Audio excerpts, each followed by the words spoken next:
अगर आप रिएक्शन को बैलेंस कर सकते हो, ठीक है, तो पीओएसी पढ़ाने का हमारा क्या पर्पज है कि अगर आप रिएक्शन को बैलेंस कर सकते हो तब तो पहले वाले तरीके। लेकिन मान लो अगर रिएक्शन आप बैलेंस नहीं कर सकते, तो अनबैलेंस्ड रिएक्शन के लिए, ठीक है, अनबैलेंस्ड रिएक्शन के लिए आपको क्या यूज करना पड़ेगा, पीओएसी। अनबैलेंस मतलब मान लो आपको कोई ऐसी रिएक्शन आ जाती है जिसकी बैलेंसिंग आपके बस में नहीं है, मतलब जिसको आप बैलेंस नहीं कर सकते, तो फिर आप उस क्वेश्चन को पीओएसी की हेल्प से कर सकते हैं, ठीक है। तो it will help you in doing या इन सॉल्विंग सम क्वेश्चंस। तो ये सारी चीज़ें आपको क्वेश्चन सॉल्व करने में हेल्प करेंगे, ठीक है। तो with the help of POAC you can do this. तो पीओएसी को फिर सबसे पहले समझते हैं कि कैसे पीओएसी को अप्लाई करने। तो मैं पहले एक रिएक्शन लिख रहा हूँ, कंबशन ऑफ मीथेन। तो any hydrocarbon on combustion gives carbon dioxide and water. तो मीथेन क्या होता है, CH4। CH4 गैस, वो ऑक्सीजन से रिएक्ट करेगा। कंबशन के लिए सपोर्टर ऑफ कंबशन कौन है, ऑक्सीजन। तो CH4 कंबशन होकर क्या देगा, CO2 गैस प्लस वाटर। ये पूरा थर्मोडायनेमिक्स में भी अभी सर बताएंगे अगर पढ़ा रहे हैं। तो any hydrocarbon on combustion gives CO2 and H2O। तो ये बात याद रखना है, CH4 प्लस O2। फिर उसके बाद अब मान लो आप रिएक्शन को बैलेंस नहीं करना जानते। मैंने एग्जाम्पल इसलिए लिया क्योंकि इसमें ही बैलेंसिंग में सबसे ज़्यादा प्रॉब्लम आता है। तो मैं आपको सजेस्ट करूंगा कि POAC specially combustion of hydrocarbon का कोई क्वेश्चन आए तो वहाँ पे आप जरूर यूज करिए, it will be very useful for you. Now POAC का बेसिस क्या है, मतलब हर जगह लगा सकते हो वैसे इसे। POAC principle of atomic conservation unbalanced reaction के लिए, अभी जो मैंने पहले न्यूमेरिकल्स करवाए आप उसमें भी लगा सकते हो और इसमें भी लगा सकते हो, मतलब जिससे जिस टेक्निक से जो क्वेश्चन जल्दी सॉल्व हो जाए। बट मैं बोलूंगा कि कंबशन ऑफ हाइड्रोकार्बन के लिए, कंबशन ऑफ हाइड्रोकार्बन के लिए आप जरूर ये कॉन्सेप्ट लगाइए, वहां पे ये बहुत ज़्यादा यूजफुल होता है, ठीक है। तो कंबशन ऑफ हाइड्रोकार्बन के लिए यूजफुल कैसे, अब जैसे मैंने लिखा CH4 plus O2 it gives you CO2 plus H2O। तो अब यहाँ पे आप जैसे ये इसका प्रिंसिपल क्या है, इसका प्रिंसिपल इस बात पे डिपेंड करता है कि आपने 7th क्लास में पढ़ा होगा, atom is the smallest species which is taking part in a chemical reaction. Chemical reaction में सबसे छोटी चीज जो पार्टिसिपेट करती है वो एटम होती है। अभी आप अगर एक चीज देखें यहाँ पे, तो फर्स्ट ऑफ ऑल हम क्या करते हैं, CH4 को देखते हैं। तो देखिए CH4 एंड CO2, अगर मैं ये बोलूं CH4 के अंदर जो कार्बन है वो सारा का सारा कार्बन CO2 में आया है, तो एम आई राइट, क्या मैं सही हूं, ये बोलो यस और नो। मैं अगर बोल रहा हूँ CH4 का सारा कार्बन CO2 में गया और कहीं नहीं गया, तो क्या मैं सही हूँ, बोलो यस और no. Yes, I am right, क्योंकि CH, क्योंकि कार्बन, क्योंकि ये जो कार्बन है वो या तो CH4 में है या फिर CO2 में। तो मैं इसके लिए POAC यूज करूंगा। तो मैं क्या लिखूंगा, POAC principle of atomic conservation for carbon, principle of atomic conservation for carbon. Carbon के लिए हमने principle of atomic conservation use किया बिटवीन, लेकिन ये देखना किसके बीच में यूज किया है, CH4 एंड CO2। तो सबसे पहले तो ये देखो कि आपको ये चेक करना है कि वो एटम कहाँ कहाँ गया है। तो जो एटम गया, जैसे मैं अगर आपसे पूछूं, क्या मैं ये कह सकता हूँ कि जो हाइड्रोजन CH4 में है वही हाइड्रोजन CO2 में गया है, हाइड्रोजन के लिए POAC लगा सकते हैं, नो, क्योंकि CH4 का हाइड्रोजन CO2 में नहीं गया है। तो POAC हमने लगाया for carbon between CH4 and CO2। और जैसा हम बिगिनिंग से पढ़ते ही आ रहे हैं, कभी भी क्या करना होता है, हमेशा नंबर ऑफ मोल्स इक्वल कर देने। तो number of moles of CH4 is equal to number of moles of CO2। But आप इसको मल्टीप्लाई करेंगे किससे, number of carbon atoms present in CH4। CH4 में कितने कार्बन एटम्स हैं, 1। CO2 में कितने कार्बन एटम्स हैं, 1। तो यू कैन यूज POAC। आप क्या कर सकते हो, POAC यूज कर सकते हो कार्बन के लिए बिटवीन CH4 एंड CO2। एक और एग्जांपल देते हैं हम आपको। अब ऐसे ही आप सोचिए CH4 में जो हाइड्रोजन है वो सारा का सारा हाइड्रोजन वाटर में गया है।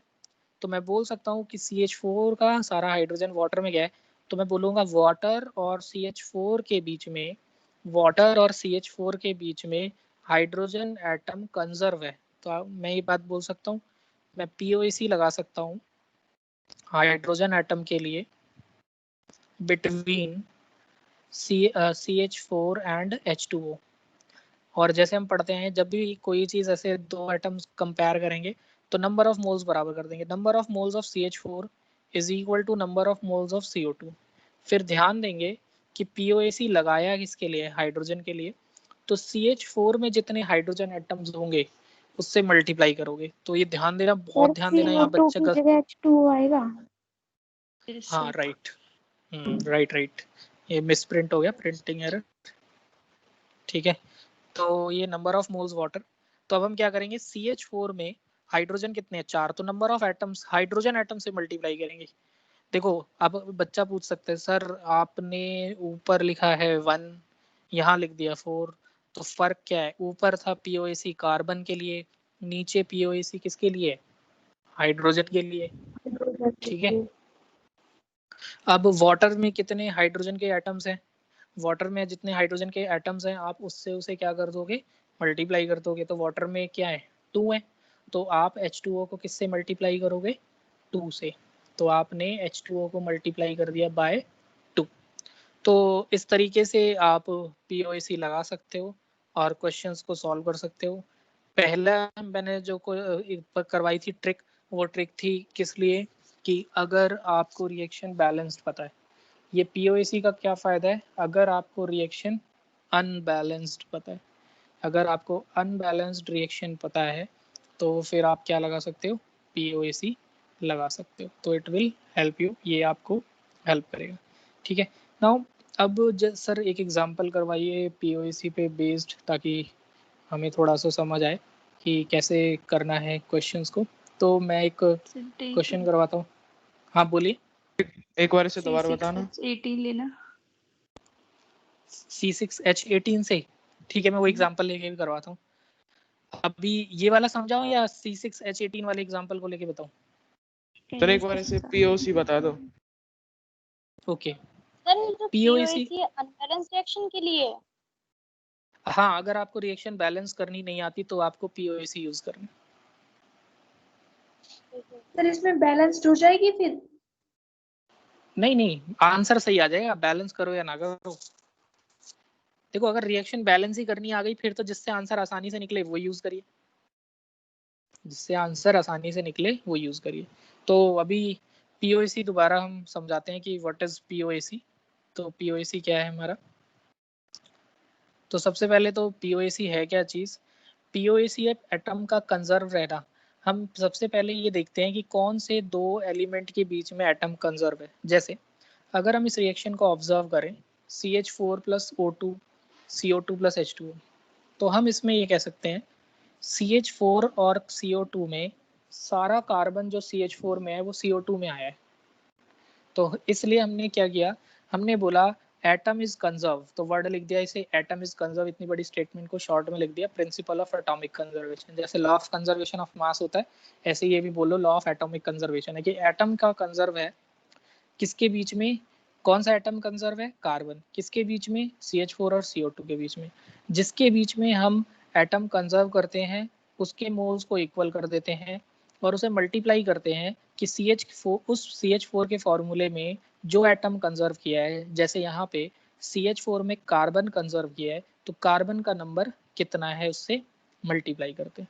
ऐसे ही CO2 में मैंने कार्बन कंजर्व किया तो उसे मैंने मल्टीप्लाई किया number of carbon atoms in CO2 that is 1। अब मैंने अगला एक और एग्जांपल लिया कि CH4 एंड H2O, CH4 और H2O में मैंने देखा क्या कंजर्व है, हाइड्रोजन। मैं ये मुझे दिख रहा है कि पूरी रिएक्शन में हाइड्रोजन और कहीं प्रेजेंट ही नहीं है, मतलब हाइड्रोजन से कार्बन गया वाटर में आया। तो मैंने PO एटम को कंजर्व किया, कौन से एटम को, हाइड्रोजन को। किसके बीच में, CH4 और वाटर के बीच में। जिसके बीच में कंजर्व किया है उनके मोल्स को बराबर किया, और फिर हाइड्रोजन को कंजर्व किया है, तो मैंने देखा CH4 में कितने हाइड्रोजन एटम्स हैं, तो मैंने देखा CH4 में हाइड्रोजन के एटम्स 4 हैं, तो 4 से मल्टीप्लाई कर दिया। फिर मैंने देखा H2O में हाइड्रोजन के एटम्स कितने हैं, तो हाइड्रोजन में H2O के एटम्स 2 हैं, तो मैंने उसे 2 से मल्टीप्लाई कर दिया। तो in this way we can use POAC। इस तरीके से हम POAC यूज कर सकते हैं। अब किसी बच्चे ने क्या बोला है, किसके साथ लगाना है POAC, बोलो। C8H18। C8H18, okay. तो अब एक और एग्जांपल लेते हैं C8H18 का। तो जस्ट आपको क्या लिखना है, C8H18 plus O2 it gives you CO2 plus H2O। POAC का फायदा है कि मुझे रिएक्शन बैलेंस नहीं करनी है, मैं इस भीड़ भाड़ से, इस लड़ाई से बच सकता हूँ। तो मैं सीधे क्या करूँगा, C8H18 प्लस O2, इससे बनाऊंगा CO2 और H2O। अब मैं लगा रहा हूँ POAC फॉर कार्बन, किसके बीच में, C8H18, ठीक है, एंड CO2 के बीच में ये वैल्यूज लगा रहा हूँ। और क्योंकि मैंने एटम कंजर्व किया है किसके, कौन सा, कार्बन, किसमें, C8H18 में। मैंने माना क्या, मुझे दिख भी रहा है, हाइड्रोकार्बन का सारा कार्बन CO2 के अलावा कहीं गया ही नहीं है, तो मैंने नंबर ऑफ मोल्स C8H18 और CO2 के बराबर कर दिए। फिर मैंने देखा C8H18 में कार्बन के कितने एटम्स है, 8, तो इसको 8 से मल्टीप्लाई कर दिया। फिर मैंने चेक किया कि CO2 में कार्बन के कितने एटम्स है, 1, तो उससे मल्टीप्लाई कर दिया। तो उस फॉर्मूले में जितने एटम्स हैं, उस फॉर्मूले में जितने एटम्स हैं उसको से हमें क्या कर देना है, मल्टीप्लाई कर देना है। बोलिए, समझ आया आपको? यस सर, आ गया। Sir PO, yes sir. Sir हाँ बोलिए बोलिए। सर POAC मतलब किसके लिए लगाएंगे, जैसे कि अभी फिलहाल कार्बन के लिए, तो क्या ये तीनों के लिए लगाएंगे, कार्बन ऑक्सीजन हाइड्रोजन? क्वेश्चन पे डिपेंड करेगा, हाँ तीनों के लिए भी लगा सकते हो। अगर मान लो क्वेश्चन 2 से ही हो रहा है, 2 से कर लो, ऑक्सीजन की जरूरत पड़ रही है तो उससे भी कर लो, depends on question. Sir oxygen का निकालना। ऑक्सीजन का, ओके। अब इसी इक्वेशन को दोबारा से यूज करते हैं। यहाँ ये पेज खत्म हो गया है, तो ऐसा करते हैं, थोड़ी देर के लिए इस इक्वेशन को उठा के उधर ले चलते हैं, ठीक है। तो दूसरे पेज पे चलते हैं। तो दिस इज द इक्वेशन, ये हमारी इक्वेशन है। अब हम ऑक्सीजन के लिए POAC लगाते हैं। अब बहुत ही ध्यान से देखना सभी, बहुत ध्यान से। ऑक्सीजन जो है वो कहाँ गया है, एक तो गया CO2 में, और किस में गया है, H2O में। तो मैं क्या करूँगा, देखो क्या करूँगा, पहले तो लिखूंगा मैंने लगाया POAC for oxygen between O2, CO2 and H2O। तो अब मैं क्या लिखूंगा, नंबर ऑफ मोल्स ऑक्सीजन के जो होंगे वो सम होंगे number of moles of CO2 plus number of moles of water के इक्वल होंगे। क्यों लिखा मैंने ऐसा, क्योंकि जो रिएक्टेंट का ऑक्सीजन है, क्योंकि जो रिएक्टेंट का ऑक्सीजन है वो CO2 और वाटर में गया है। अगर मैं CO2 और वाटर के एटम्स को ऐड कर दूं तो मेरा रिएक्टेंट का ऑक्सीजन आ जाएगा, इसलिए मैंने यहाँ नंबर ऑफ मोल्स ऐड किए हैं। बोलिए, ये बात समझ आएगी मैंने कैसे लिखा, number of moles of O2 is equal to number of moles of CO2 plus number of moles of H2O। बोलिए, क्लियर सर। क्लियर। अब यस सर। गुड। अब सीधे क्या करना है, एटम्स देखने हैं। O2 में ऑक्सीजन के एटम्स कितने, 2, तो इसको 2 से मल्टीप्लाई कर दिया। CO2 में ऑक्सीजन के एटम्स कितने, 2, तो इसको 2 से मल्टीप्लाई कर दिया। H2O में ऑक्सीजन के एटम कितने, 1, तो उसको 1 से मल्टीप्लाई कर दिया। बोलो POAC समझ आए? Yes sir. अब नीट में बहुत ही Yes, कॉमन क्वेश्चन, ओके, अब नीट में बहुत ही कॉमन क्वेश्चन है, बहुत ही ज़्यादा कॉमन क्वेश्चन। तो उस कॉमन क्वेश्चन को हम क्या करते हैं, डिस्कस करते हैं। तो और लेकिन इस क्वेश्चन का एक ही वैसे डिसएडवांटेज तो कोई नहीं है, आप कैलकुलेशन एरर करोगे तभी होगा, ठीक है। मतलब नहीं तो इससे हमेशा क्वेश्चन क्या हो जाता है, इजीली सॉल्व हो जाता है। तो हमेशा अपनी कैलकुलेशन पे ध्यान देना और यूनिट्स पे ध्यान देना, क्योंकि कई बार जो मिस्टेक हम करते हैं वो यूनिट्स को मैच नहीं करते हैं, तो वो भी गलती हो जाती है। प्लस वो स्टेटमेंट में बोल क्या रहा है उस पर भी फोकस करना। कई बार वो स्टेटमेंट में स्लाइड चेंज कर देता है, और हम उस चेंज को ऑब्जर्व नहीं कर पाते हैं और गलती कर देते हैं। जैसे मैं अभी आपके सामने एक क्वेश्चन लिख रहा हूँ कि उस क्वेश्चन में आपको मतलब वैसे सीधे क्वेश्चन की लास्ट लाइन अगर मैं बोलूँ तो आपको मॉलिक्यूलर फार्मूला बताना है हाइड्रोकार्बन का। तो आपको अगर हाइड्रोकार्बन का मॉलिक्यूलर फार्मूला पूछा है, मैं तो ये बोलूँगा ऐसा क्वेश्चन कभी भी आ जाए, कभी भी ऐसा क्वेश्चन आ जाए बच्चों, POAC यूज करना, चुटकियों में आ जाएगा क्वेश्चन ये वाला। तो क्वेश्चन क्या है, इंपॉर्टेंट चीजों को हाईलाइट कर लेते हैं। 500 ml of gaseous hydrocarbon, important चीज है कि हाइड्रोकार्बन गैसियस है, ठीक है। बर्न कर रहे हैं एक्सेस ऑफ ऑक्सीजन, यानी लिमिटिंग रिएजेंट कौन है, हाइड्रोकार्बन ही है। एक्सेस ऑफ ऑक्सीजन में हीट कर रहे हैं, 2.5 लीटर CO2 दे रहा है, 3 लीटर वाटर। ध्यान दो, वाटर वेपर दे रहा है 3 लीटर। कभी आपके डाउट दिमाग में है कि वाटर तो लिक्विड होता है, यहाँ पे वाटर क्या लेना है, गैस लेना है, क्योंकि क्वेश्चन में क्या बोल रहा है, गैस। अब हाइड्रोकार्बन का फॉर्मूला तो मुझे पता नहीं है। जब कोई चीज, जो चीज नहीं पता होती इसे क्या मानते हैं, एक्स। तो मैंने लिख दिया CXHY एक हाइड्रोकार्बन है, उसे मैंने ऑक्सीजन से रिएक्ट किया है और उसने मेरे को दिया है CO2 प्लस H2 प्लस। मेरे को XY से रिएक्शन बैलेंस करने में बहुत दिक्कत आती है। I am a very average नहीं, I am a slow student, क्योंकि ये तो फास्ट होते हैं स्लो होते हैं, तो मैं थोड़ा सा लेजी काइंड ऑफ स्टूडेंट हूँ, मैं पढ़ाई थोड़ा कम करता हूँ, तो इसलिए मैंने रिएक्शन को बैलेंस नहीं किया। अब मुझे आंसर निकालना है, तो मैं सिंपली क्या करूँगा, मैं लगाऊंगा POAC for carbon between hydrocarbon CXHY and CO2। अब इस बात से तो सभी एग्री हो कि जो कार्बन हाइड्रोकार्बन में होगा वो सारा का सारा CO2 में होगा। तो मैंने POAC हाइड्रोकार्बन और CO2 के बीच में लगा दिया है। बोलिए किसी को यहाँ तक कोई डाउट है? No sir. No sir. अब हम क्या करेंगे, देखो, number of moles of hydrocarbon is equal to number of moles of CO2। क्योंकि मैंने POAC कार्बन के लिए लगाया है, तो मैं फॉर्मूले में जितने कार्बन के एटम्स होंगे उससे मल्टीप्लाई करूंगा। CXHY में कार्बन के एटम्स X हैं और CO2 में कार्बन के एटम 1 प्लस। अब तक पढ़ते पढ़ते मैंने एक बात बताई थी, कभी भी वॉल्यूम की टर्म में क्वेश्चन आया तो बहुत ही आसान क्वेश्चन है, क्योंकि उसमें तो सीधे वॉल्यूम ही ले लो। मोल्स में चेंज करने के लिए नीचे 22.4 लेने की जरूरत नहीं है, क्योंकि वो कॉमन फैक्टर होता है, कैंसिल हो जाता है। तो आप देखना जरा ध्यान से सभी। सर C5H12 है आंसर। पता नहीं, इतना फास्ट नहीं हो। आई एम अ वेरी, मैंने बोला ना, आई am a lazy student, sorry lazy teacher. तो हो सकता है तुमने सही आंसर निकाला हो, अभी पता नहीं, निकालते हैं आंसर। तो x multiply by given volume of CXHY 500 ml। अब आप समझ रहे हो, मैं इसे नीचे डिवाइड नहीं कर रहा 22.4 से। बोलो इसमें तो डाउट नहीं आ रहा कि सर नंबर ऑफ मोल्स का फॉर्मूला आप बचपन से बता रहे हो, गिवन वॉल्यूम बाय STP, और भूल जाते हो आप STP वाले वॉल्यूम। किसी को दिक्कत तो नहीं है इससे? No sir. No sir. No sir. Okay okay okay. CO2 का वॉल्यूम कितना है, 2.5 लीटर। तो मैं उसको मिलीलीटर में चेंज कर देता हूँ, 2500 मिलीलीटर। देखो एकदम, मतलब जैसे मैं क्या बोलूँगा, ये तो हलवा है क्वेश्चन। ये देखो कितना आसान है, सीधे x की वैल्यू आ रही है 5, ठीक है। अब हाइड्रोजन के लिए अब मैं POAC लगा रहा हूँ किसके लिए, हाइड्रोजन के लिए। किसके बीच में बताओगे, किसके बीच में तुम बताओगे? CXHY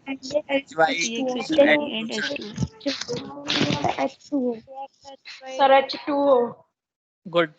तो मैंने दोनों के मोल्स इक्वेट कर दिए। बताओगे CXHY को किससे मल्टीप्लाई करूं? Y से। सर Y से। और H2O को 2 से। किसी बच्चे को कोई दिक्कत समझ आ रहा है कैसे हो रहा है ये सब? Yes sir. तो Y इंटू 500 ml, 3 लीटर का मतलब हो गया 3000 ml। हाँ बोलो बोलो। सर एक बार ये स्टेप फिर से बताना। कौन सा? सर ये x इज इक्वल टू 5 के बाद। अच्छा, अब मैंने POAC यूज किया है हाइड्रोजन के लिए। मतलब मैंने ये देखा कि जो हाइड्रोजन एटम था हाइड्रोकार्बन में, वो सारा का सारा हाइड्रोजन वाटर में गया है। तो मैंने POAC लगाया हाइड्रोजन के लिए बिटवीन वाटर एंड हाइड्रोकार्बन। तो वी जस्ट यूज दिस, हमने इसको यूज किया। तो ये स्टेटमेंट लिख दिया मैंने, POAC for hydrogen between CXHY and H2O। जिसके भी बीच में POAC लगाते हैं उसके मोल्स को बराबर करते हैं, तो दोनों के मोल्स बराबर कर दिए, और उसको मल्टी जो जिस एटम के लिए POAC लगाते हो, जैसे हाइड्रोजन के लिए लगाया तो आप देखोगे CXHY में हाइड्रोजन के कितने एटम्स है उतने नंबर से मल्टीप्लाई। CXHY में हाइड्रोजन के एटम्स Y हैं, H2O में हाइड्रोजन के एटम 2 हैं, उससे मल्टीप्लाई कर दिया। फिर उसके बाद वैल्यूज रख दी। नंबर ऑफ मोल्स का फॉर्मूला क्या होता है, given volume by volume at STP। नीचे STP वाला वॉल्यूम इसलिए नहीं लिख रहा क्योंकि वो हमेशा कैंसिल हो जाएगा, तो अगर वॉल्यूम की टर्म में क्वेश्चन आया तो बहुत ही आसान आया। अब यहाँ से आंसर आया 500 Y इज इक्वल टू क्या कहते हैं 3 2 6000, और यहाँ से Y निकाला आपने तो आंसर क्या आ गया 12। तो what is the formula of hydrocarbon, C5H12। C5H12। बोलो किसी को कोई डाउट है इसमें? No sir. हाँ बोलिए बोलो। सर ये कब करते हैं हम, गिवन वॉल्यूम बाय कोफिशिएंट, ये कब किया जाता है sir? Given volume by coefficient वो जब रिएक्शन sir, बैलेंस करके करते हो तब। ये तो तब है सर जब एक हम बार इसे हाँ बोलो। विदाउट POAC करके दिखाना। विदाउट POAC उससे मेहनत करवा रहा है लड़का। रिकॉर्डिंग रोक देता हूँ क्योंकि वो वाला तरीका चाहिए रिकॉर्डिंग में या नहीं चाहिए सर? चाहिए, ठीक है। सच्चाई से बेटर होगा। नहीं बेटर तो नहीं होगा वो तरीका तो यही बेटर है। अब देखो इसको अगर हमें वैसे करते बिना POAC तो से तो देखो कैसे करते थे। अब हमें सर वो हमारे तो पास बता दो दूसरा सर। तरीका क्या, सर वो कब करते हैं बाय कोफिशिएंट? वही तो बताने जा रहा हूँ, जब रिएक्शन बैलेंस्ड हो। जो ये बोल रहा था दूसरा तरीका क्वेश्चन करने का वो वही है कि जब बैलेंस्ड इक्वेशन हो तब करते हो। जैसे कि मैं बता रहा हूँ, मैंने इक्वेशन लिखी CXHY plus O2 it gives you, ठीक है। ये क्या दे रहा है H2O, कार्बन X है तो यहाँ पे मैंने बैलेंस करके अब मैं रिएक्शन को बैलेंस कर रहा हूँ। X कार्बन, हाइड्रोजन Y है तो यहाँ पे लिखना पड़ेगा Y/2 क्योंकि H2O है ताकि मल्टीप्लाई होके Y आ जाए। तो हाइड्रोजन में 2 है तो ये 2 से 2 कैंसिल हो जाएगा तो एटम्स बराबर हो गए, तो इसलिए यहाँ पे Y/2। अब ऑक्सीजन कितने हैं, इसमें ऑक्सीजन है 2x और इसमें ऑक्सीजन है Y/2, लेकिन O2 है तो पूरी इक्वेशन को 2 से डिवाइड करेंगे तो ये क्या हो जाएगा x प्लस Y/4। ये एक जनरल बैलेंस्ड इक्वेशन है। बोलो पहले देख लो कि नहीं सर ये मुझे समझ नहीं है। देखो मैंने सिंपली क्या बोला है कि x मैंने सबसे पहले कार्बन बैलेंस किए, यहाँ पे x कार्बन था तो मैंने इधर x लिख दिया, यहाँ y हाइड्रोजन था तो मैंने इधर Y/2 लिखा है क्योंकि H2O में 2 थे। तो अगर मैं यहाँ पे हाइड्रोजन के मेरे को बोलता है कोई कि एटम्स निकाल लिए तो हाइड्रोजन के एटम्स कितने होंगे Y/2 मल्टीप्लाई बाई 2 y, तो सही आ गया मेरा, इसलिए मैंने यहाँ Y/2 किया। प्लस अगर मैं देखूं प्रोडक्ट में ऑक्सीजन के एटम्स कितने 2x, 2x प्लस H2O में कितने Y/2, तो मुझे इतने ही एटम्स यहाँ भी लिखने हैं ऑक्सीजन के, लेकिन मैंने यहाँ यूज किया O2 मतलब इसमें 2 एटम है तो मुझे क्या करना पड़ेगा इसको 2 से डिवाइड। 2 से इसलिए डिवाइड करना पड़ेगा ताकि जब ये 2 से मल्टीप्लाई करे तो यही आंसर आ जाए। तो मैंने क्या लिखा x plus Y/4 into O2। अब मैं अगर देखूं मुझसे कोई पूछ रहा है कि भाई नंबर ऑफ ऑक्सीजन एटम बताओ, मुझसे कोई पूछ रहा है आप number of oxygen atoms calculate करो, तो मैं कैसे करूँगा O2 में कितने एटम है 2 और इधर कितने हैं x, ये हो गया 2x और ये क्या हो गया Y/2। देखो यहाँ हमारा आंसर यही तो आया था 2x प्लस Y/2, यहाँ पे यही तो आया था 2x प्लस Y/2। बोलो सर ये जो अभी आपने बताया था ना जैसे कि x और सर Y/2, सर यहाँ तक तो समझ में आ गया, इसके बाद सर कंफ्यूजन हो गया, एक बार दोबारा रिपीट कर दो। देखो ऑक्सीजन है 2 तो ऑक्सीजन इसमें हो गए 2x और इसमें ऑक्सीजन कितने हो गए y, तो Y/2। अब यहाँ पे मेरे को जो वैल्यू लिखनी है वो इसकी हाफ लिखनी है। क्यों? क्योंकि O2 में 2 ऑक्सीजन है। अगर ये सिर्फ O होता तो मैं डायरेक्ट यहाँ लिख देता 2x + y/2, number of oxygen atoms बराबर हो गए। बट एक्चुअली ये क्या है? O2। मैं चाहता हूँ कि यहाँ पे वो नंबर लिखूँ जो जब 2 से मल्टीप्लाई हो तो वो किसके बराबर आए? यहाँ पे जितने ऑक्सीजन एटम है उसके, क्योंकि हमें क्या करना है? रिएक्शन को बैलेंस करना है। और रिएक्शन बैलेंस कब होगी? जब दोनों तरफ का नंबर क्या होगा? सेम होगा। तो जैसे आप नंबर से बैलेंसिंग करते हो, मैंने अल्फाबेट से कर दिया है। नहीं समझ आया?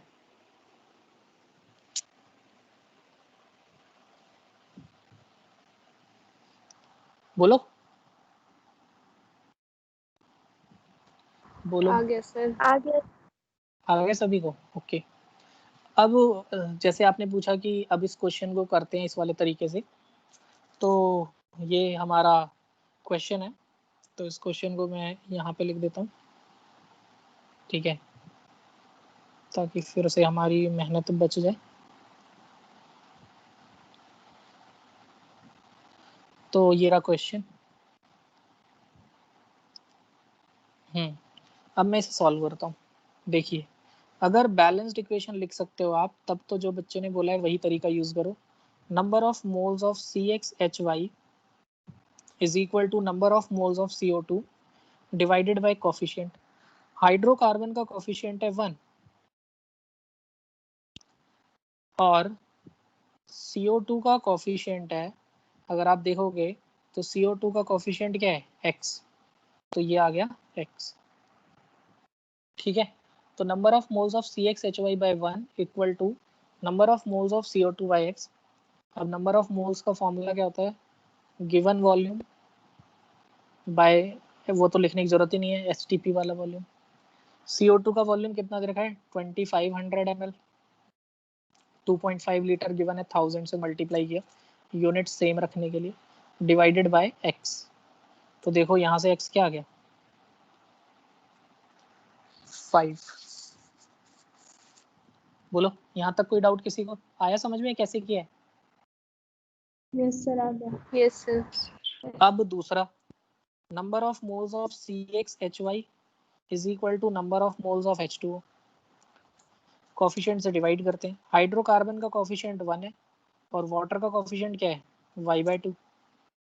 अब हाइड्रोकार्बन का वॉल्यूम कितना है? 500 ml और वाटर का वॉल्यूम कितना है? 3 लीटर, मतलब 3000 ml, डिवाइडेड बाय y/2 जो कोफिशिएंट है, ठीक है। तो अब देख लो आंसर हमारा क्या आ रहा है? y/2 क्रॉस मल्टीप्लाई कर लो, या आपके ऊपर है, मैथ्स ज़्यादा स्ट्रॉन्ग है तो समझ ही आ रहा है, 2 ऊपर चला जाएगा। तो y कितना आ गया? 6000 बाय 500, 12। तो क्या हो गया? x की वैल्यू क्या आ गई? 5। x की वैल्यू क्या आ गई है हमारी? 5 आ गई है। और y की वैल्यू क्या आ गई है? 12। तो देखो, अगर किसी बच्चे को ये बैलेंस करने में दिक्कत आ रही है ऑक्सीजन, तो इसकी ज़रूरत भी नहीं पड़ रही है, बस CO2 और H2O बैलेंस कर लो और फॉर्मूला लिख दो। क्या आया कंपाउंड का फॉर्मूला? C5। क्या आया कंपाउंड का फॉर्मूला? C5H12। तो आप दोनों तरीके से कर सकते हो। ऐसा नहीं है जो पहला तरीका बताया वो गलत है, वो भी हर जगह एप्लीकेबल है और ये भी। बस बताने का पर्पस ये है, जहाँ जिस तरीके से आसानी से क्वेश्चन हो जाए उस तरीके से कर लो, क्योंकि एग्जाम में तो आपको फटाफट और सही आंसर निकालना है ना। तो कुछ क्वेश्चन जो है इस वाले तरीके से सही हो जाएंगे, कोफिशिएंट वाले तरीके से डिवाइड करके।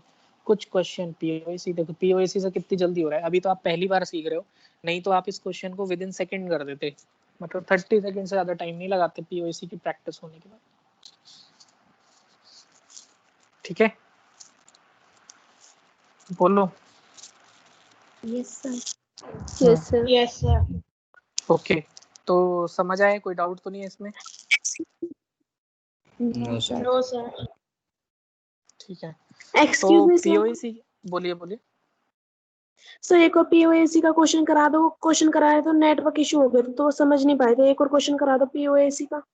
हाँ हाँ, करवा देते एक और क्वेश्चन पीओएसी का। तो अब सेम वे एक और क्वेश्चन हम करते हैं। तो मतलब मैं क्वेश्चन तो कुछ और लिख देता हूँ, आप उसे पीओएसी से ट्राई करने की कोशिश करना कि on the basis of POAC हम उस क्वेश्चन को कर लें, ठीक है। तो लेट्स से कि मतलब हमें कैसे ऐसा देखते हैं जो लिमिटिंग रिएजेंट वाला क्वेश्चन ना आए जो, ठीक है। Okay, you can do this. तो नहीं, इसमें भी किसी रिएक्शन में ओवरऑल बैलेंस्ड हो, हाँ ये ट्राई करो। तो ये वाला क्वेश्चन देखिए जरा, एक रिएक्शन आपको दे रखी है, aluminium plus oxygen, it gives you Al2O3, ठीक है। आप बताइए weight of Al2O3 formed from 9 gram of aluminium. Try this.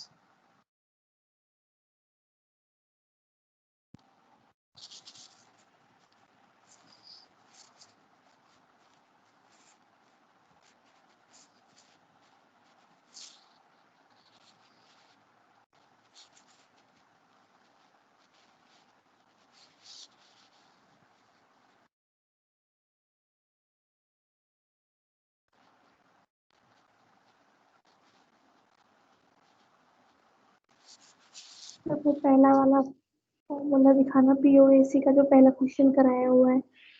ये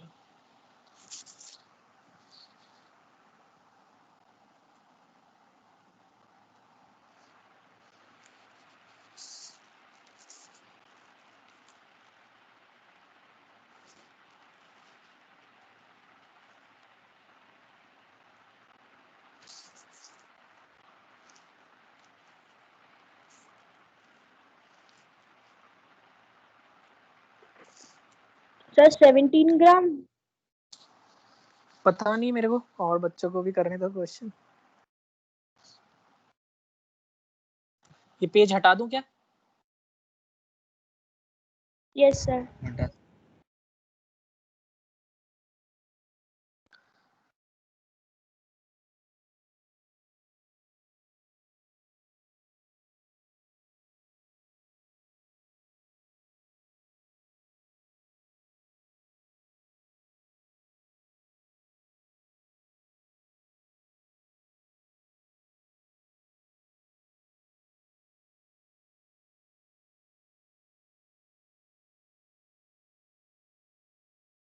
यस सर 17 ग्राम। तो अगर मैं POAC यूज करता हूँ, using POAC for aluminium between aluminium and Al2O3, क्योंकि मुझे दिख रहा है सारा का सारा एल्यूमिनियम Al2O3 में गया है, तो मैंने क्या किया है, दोनों के मोल्स इक्वेट कर दिए हैं और जितने एटम्स है उससे मल्टीप्लाई कर दिए। एल्यूमिनियम का तो एक ही एटम है और Al2O3 में 2 है।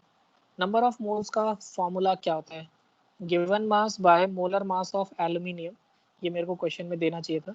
एल्यूमिनियम का मोलर मास कितना होता है, 27 ग्राम। 27।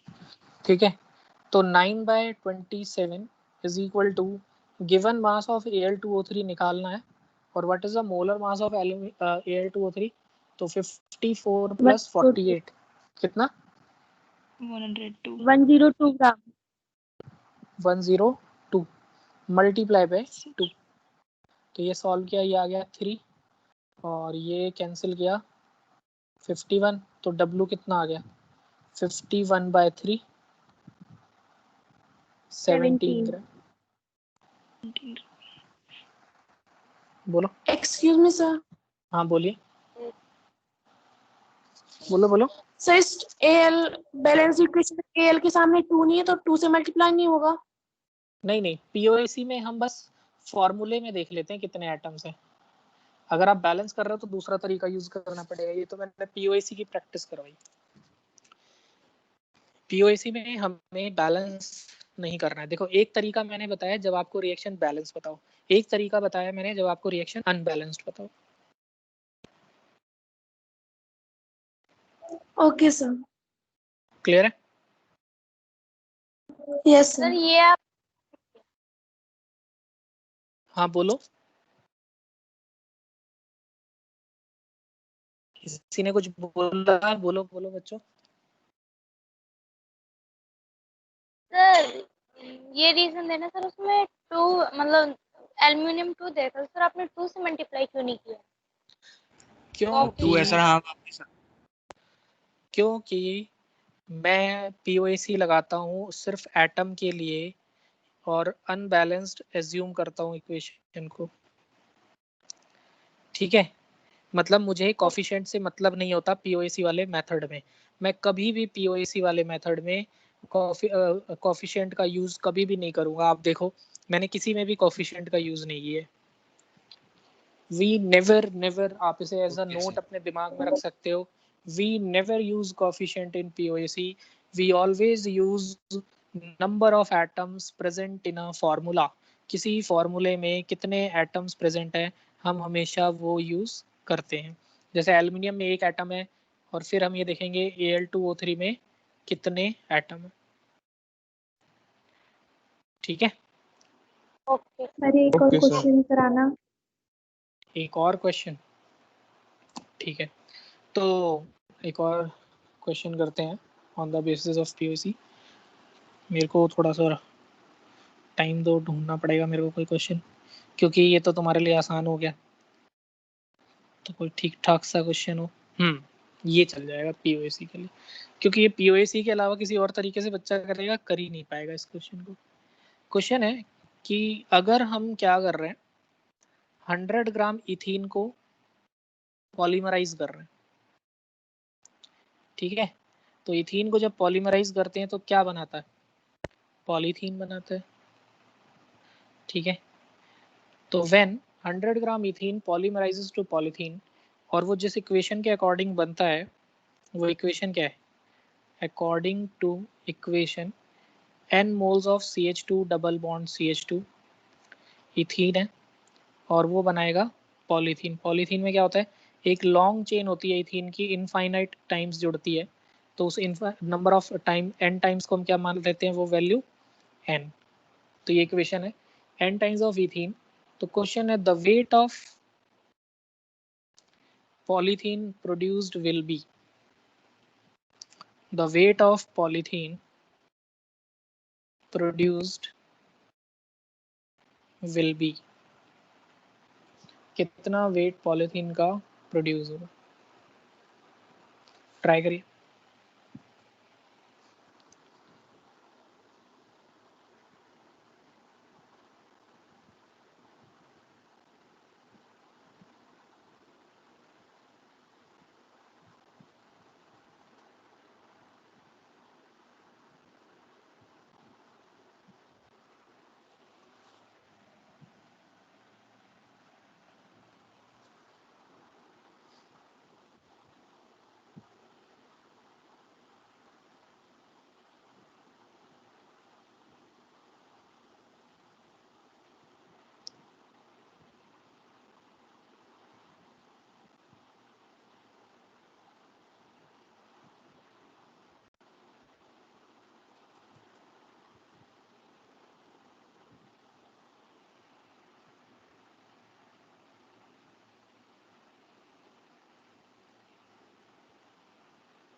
हुआ 200 is the answer. 200 sir 100 gram 100 gram let's 100 check. तो देखिए सिंपली आप POAC यूज करोगे किसके लिए, मर्जी है आपकी, जिसके लिए भी यूज कर लो, कार्बन या हाइड्रोजन, क्योंकि सारा इथीन पॉलीथीन बना रहा है। तो POAC for carbon between CH2 double bond CH2 and CH2CH2N। ठीक है, अब आपको क्या करना है, number of moles of CH2 double bond CH2 is equal to number of moles of CH2CH2N। अब नंबर ऑफ मोल्स का एटम्स कितने हैं, अगर मैंने कार्बन के लिए लगाया तो मैं कार्बन के एटम्स देखूंगा। ठीक है, तो कार्बन के atoms CH2 double bond CH2 में कार्बन के एटम्स कितने हैं, 2। तो 2 multiply by given mass by molar mass. बताओगे जरा इथीन का मोलर मास कितना होगा, 28। 28। अब आते हैं इस पे, 20. ये जो पॉलीथीन है इसके अंदर कितने कार्बन है, 2n।